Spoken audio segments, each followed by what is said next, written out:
Premier League waspadai serangan teror.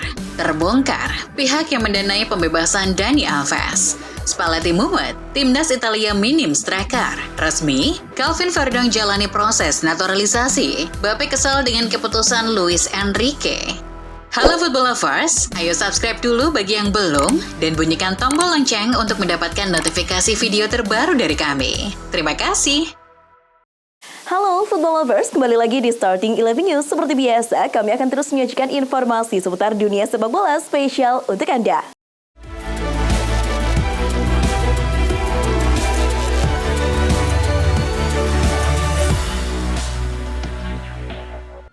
Dalam lanjutan Liga Inggris, Manchester City harus puas dengan hasil imbang 0-0 kala menjamu Arsenal di Etihad Stadium. Meski mendominasi sepanjang laga, City kesulitan menembus pertahanan The Gunners. Hasil imbang ini membuat Arsenal turun ke urutan kedua, dan City masih membuntut di urutan ketiga klasemen sementara Liga Inggris. Hasil imbang City dan Arsenal jadi berkah tersendiri bagi Liverpool yang menang 2-1 atas Brighton. Sempat tertinggal oleh gol Danny Welbeck menit 2, Liverpool bangkit melalui aksi Luis Diaz menit 27 dan Mohamed Salah menit 65. Kemenangan ini membuat skuad asuhan Jurgen Klopp menduduki puncak klasemen sementara Liga Inggris dengan torehan 67 poin. Sedangkan The Seagulls bertahan di urutan ke-9.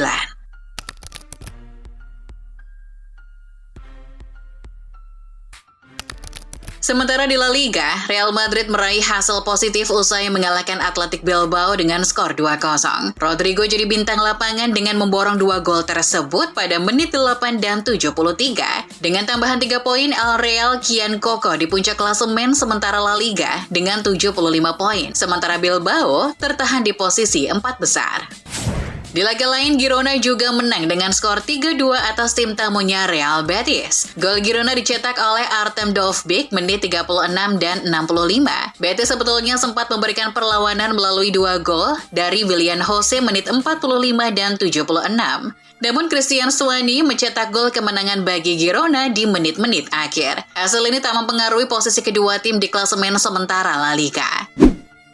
Menyikapi aksi teror yang menewaskan ratusan orang di Moskow, Rusia, CEO Premier League Richard Mosters mengirimkan surat peringatan kepada seluruh tim Liga Inggris. Dilansir Daily Mail, dalam surat tersebut, tim-tim papan atas dihimbau untuk meningkatkan keamanan dan kewaspadaan. Mereka juga diminta untuk terus melaporkan jika ada aktivitas yang mencurigakan di sekitar stadion. Karena para oknum bersenjata memang mengincar tempat-tempat ramai seperti gedung pertemuan, area konser, dan pertandingan sepak bola. Di pertandingan kontra Arsenal semalam, ada yang menarik di tribun fans Manchester City. Di sana terbentang spanduk yang lumayan besar berisikan protes terhadap harga tiket yang kian melambung tinggi. Dilansir Talksport, spanduk itu berbunyi, "Record profit, but record price. Stop exploiting our loyalty." Yang dimaksud di sini adalah City memang jadi yang nomor 1 soal keuntungan, tapi itu karena harga tiketnya yang sangat mahal. Mereka tak mau kesetiaan fans dijadikan lahan bisnis bagi para petinggi klub. Kemunculan spanduk ini menyikapi harga tiket yang akan kembali naik 5% musim depan. Liverpool dikabarkan kembali mengumpulkan daftar pelatih potensial untuk menggantikan Jurgen Klopp di musim depan. Setelah gagal menggoda Xabi Alonso, Liverpool kabarnya memasukkan nama Simone Inzaghi sebagai kandidat. Dilansir Tribal Football, The Reds sedang memantau situasi sang pelatih di Inter Milan. Pihak klub melihat Inzaghi sebagai pelatih yang hebat setelah mengantarkan Inter ke final UCL musim lalu dan memuncaki klasemen Serie A musim ini. Meski demikian, Inter kabarnya akan berjuang keras untuk mempertahankan Inzaghi. Demi menyeimbangkan keuangan klub, Chelsea dikabarkan siap melepas beberapa pemain penting musim panas nanti. Seperti yang dikabarkan Eurosport, beberapa nama yang akan dilepas adalah Conor Gallagher dan sang kapten Reece James. The Blues akan terbuka dengan segala bentuk tawaran kepada pemainnya. Mereka ingin mengumpulkan uang sebanyak mungkin demi menghindari sanksi financial fair play. Untuk saat ini Gallagher kabarnya diminati oleh Spurs, sementara James diincar oleh Real Madrid. Teka-teki soal dari mana uang yang digunakan oleh Dani Alves untuk membayar uang jaminan kini mulai terpecahkan. Dilansir Goal, Alves sebetulnya tak mampu membayar uang jaminan senilai 1 juta euro lantaran aksesnya dibatasi. Ternyata ada pihak ketiga yang rela menebusnya. Mereka adalah majalah terkenal asal Brasil yang tak disebutkan namanya. Kabarnya majalah tersebut selalu memuat kisah orang-orang penting di Brasil. Mereka rela mengeluarkan 1 juta euro sebagai imbalan kepada Alves yang sudah mau melakukan wawancara eksklusif. Barcelona sudah lama memasukkan nama Rafinha ke daftar jual. Namun, sang pemain dikabarkan tak setuju dengan keputusan klub. Dilansir Football Espanya, Rafinha kesulitan untuk menembus skuad asuhan Xavi Hernandez. Pemain asal Brasil itu kalah saing dengan pemuda berusia 16 tahun, Lamine Yamal. Maka dari itu, klub berniat untuk menjual Rafinha. Tapi sang pemain enggan memenuhi permintaan klub. Ia masih mau bertahan di Barca, ia ingin memperjuangkan tempatnya di skuad utama. Saat Thibaut Courtois absen lantaran cedera, Andre Lunin tampil memukau di bawah mister Real Madrid. Namun Lunin ragu dengan masa depannya di Madrid. Selagi masih ada Courtois, ia tak yakin akan mendapat tempat di skuad Al Real. Dilansir Football Espanya, oleh karena itu pihak klub sedang berusaha meyakinkan Lunin. Perwakilan Madrid telah menemui agen sang pemain guna membicarakan kontrak baru. Kabarnya Lunin pun siap mendengarkan tawaran klub. Madrid percaya bahwa pemain berusia 25 tahun itu mau bertahan lebih lama di klub. Di tengah persiapan menjelang Euro 2024, Luciano Spalletti menemui kesulitan. Masalahnya masih sama, skuadnya kekurangan seorang striker jempolan yang memenuhi kriterianya. Dilansir Football Italia, Spalletti bahkan menyampaikan bahwa opsinya di lini depan hanya 3 saja. Pemain-pemain itu antara lain Matteo Retegui, Giacomo Raspadori, dan Gianluca Scamacca. Jika salah satu dari mereka tidak dalam kondisi fit saat Euro, maka itu akan jadi masalah besar bagi Italia. Setelah beberapa bulan pemecatan Jose Mourinho, muncul isu yang kurang mengenakan tentangnya. Kabarnya ia dipecat karena para pemain AS Roma bersekongkol untuk memusuhi dan menentangnya. Rumor tersebut segera ditampik oleh salah satu pemain Roma, Bryan Cristante. Dilansir Football Italia, Cristante membantah kabar burung tersebut. Tidak ada satupun yang benar. Begitulah cara kerja sepak bola. Ketika segala sesuatunya tidak berjalan baik, pelatih adalah orang pertama yang pergi. Meski dia bukan satu-satunya yang bersalah, kata Cristante. Kylian Mbappe lagi-lagi jadi sorotan. Ia menampilkan gestur kesal di laga kontra Marseille semalam. Dilansir Gol, Mbappe memutar matanya seolah tak terima dan menanyakan keputusan Luis Enrique yang menariknya keluar. Mbappe kesal lantaran dirinya diganti saat momen-momen krusial. Saat masih unggul 1-0 dan hanya bermain dengan 10 orang, Enrique menggantinya dengan Goncalo Ramos, yang juga berposisi striker. Sorot kamera pun menampilkan wajah Mbappe yang terlihat muak karena lagi-lagi harus diganti. Bayern Munchen yang kena PHP Xabi Alonso mulai memutar otak untuk mencari siapa pengganti Thomas Tuchel musim depan. Dilansir Gol, Munchen yang mulai panik akhirnya kembali memasukkan nama Julian Nagelsmann sebagai kandidat pelatih baru. Ini jadi opsi yang aneh mengingat Munchen baru saja memecat Nagelsmann 12 bulan lalu. Itu diungkapkan langsung oleh Max Eberl selaku Head of Sport Bayern Munchen. Selain Nagelsmann, beberapa nama seperti Roberto De Zerbi dan Zinedine Zidane juga masuk dalam daftar.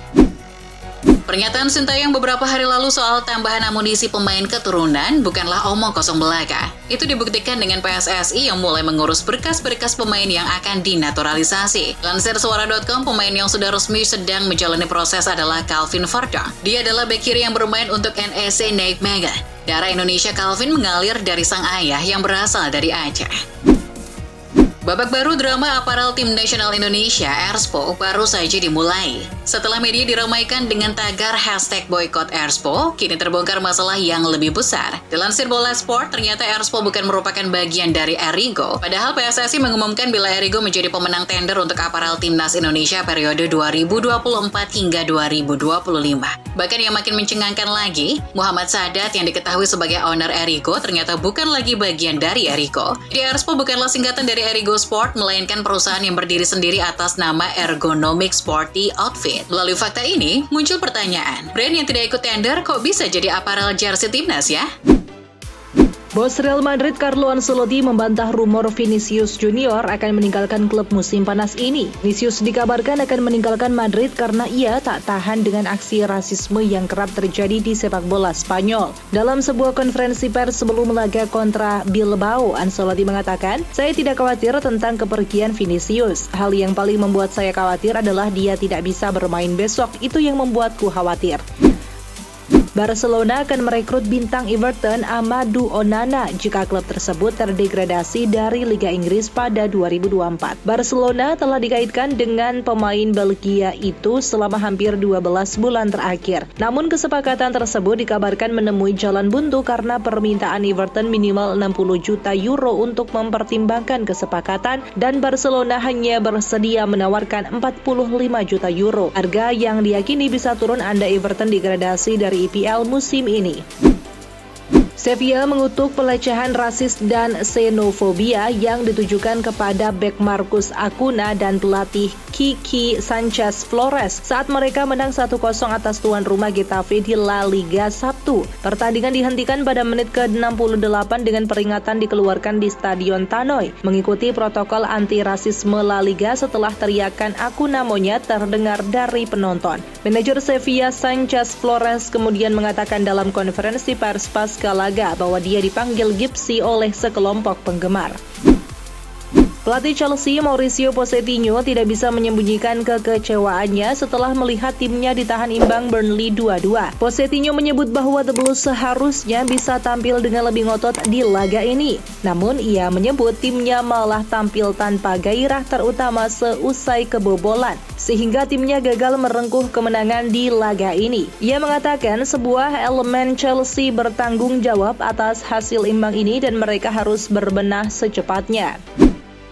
Kylian Mbappe mengirimkan pesan merindukanmu yang tulus kepada Sergio Ramos. Pesan tersebut dikirim Mbappe setelah Ramos mencetak gol pada ulang tahunnya yang ke-38 untuk mengalahkan Getafe akhir pekan kemarin. Duo ini menjalin ikatan yang erat selama 2 musim di PSG meski sang bek memutuskan hubungan dengan Le Parisien pada 2023. Mengenang ulang tahun Ramos menunjukkan bahwa ia tetap berteman dengan pemenang Piala Dunia 2010 itu.